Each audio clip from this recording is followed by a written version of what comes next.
Bonjour à tous et bienvenue sur ma chaîne. Aujourd'hui, je vous partage une réflexion personnelle sur un livre qui a profondément changé ma manière de penser. C'est un livre de Don Miguel Ruiz titré Les quatre accords Toltec. C'est un petit livre, mais avec de grandes leçons de sagesse.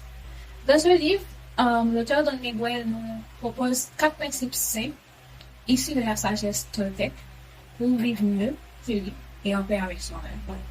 Ce sont des accords que l'on peut passer avec soi-même. Et croyez-moi, c'est vraiment puissant.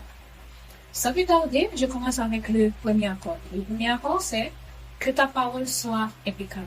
Je répète, que ta parole soit impeccable. En d'autres termes, je dirais, choisis bien tes mots. Cet accord m'a fait réfléchir sur les problèmes. J'ai réalisé que parfois on se blesse et on blesse les autres sans même en avoir conscience, juste avec ce que l'on dit ou comment on blesse. Ce que vous devez savoir, c'est que les paroles, les mots ont un pouvoir immense. Ils peuvent guérir ou blesser, construire ou détruire. Surtout les mots qu'on utilise envers nous-mêmes.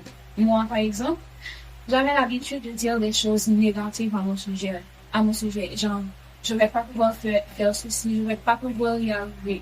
Mais en réalité, ces phrases deviennent des croyances limitantes. Aujourd'hui, j'essaie de transformer ma façon de parler. J'apprends et je fais de mon mieux. Je mérite le respect même de moi-même. Et ça change non seulement ma relation avec moi-même, mais aussi ma relation avec les autres. Impeccable ne veut pas dire parfait, mais intentionnel et respectueux. Le deuxième accord, c'est ne prends rien personnel. Je répète, ne prends rien personnel. Cet accord m'a vraiment secoué. Parce que je suis quelqu'un de sensible, je prends tout à cœur, genre un regard froid, une critique, un silence. Mais ce que cet accord m'a appris, c'est que la plupart, ce que les autres font ou disent, ne parlent pas dedans. Une personne qui vous critique, c'est peut-être une personne qui souffre, qui doute, qui projette ses propres peurs. Aujourd'hui, je répète cette phrase. Ce n'est pas de moi. Et je me sens plus libre et moins fragile émotionnellement. Ce n'est pas facile, mais c'est libérateur. Le troisième conseil, ne fais pas de suppositions. Je répète, ne fais pas de suppositions. Cet accord, je peux dire, c'est une révélation. Parce que souvent, on imagine à la place des autres. On passe tellement de temps à imaginer ce que les autres pensent. On suppose qu'ils pensent ceci et qu'ils veulent dire cela.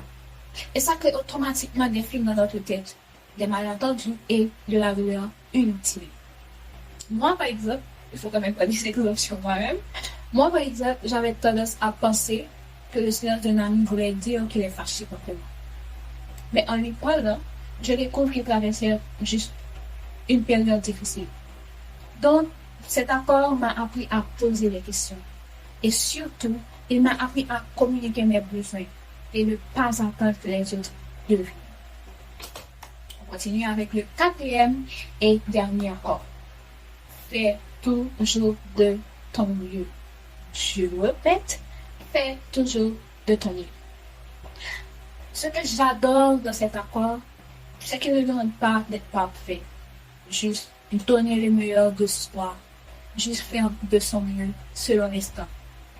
Et ce mieux peut changer d'un moment à l'autre. Un jour, ton mieux peut être d'être productif et organiste. Puis le lendemain, ton mieux, c'est simplement de te lever, de respirer, et de survivre.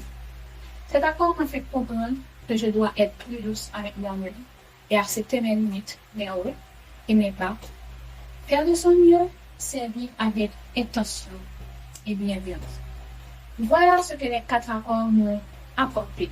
C'est un livre que je recommande à tout le monde parce qu'il parle à nous tous, peu importe notre histoire. Et dites-moi en commentaire lequel de ces quatre accords vous touche le plus. Et si vous avez déjà lu le livre, dites-moi ce qui a changé pour vous. Ciao!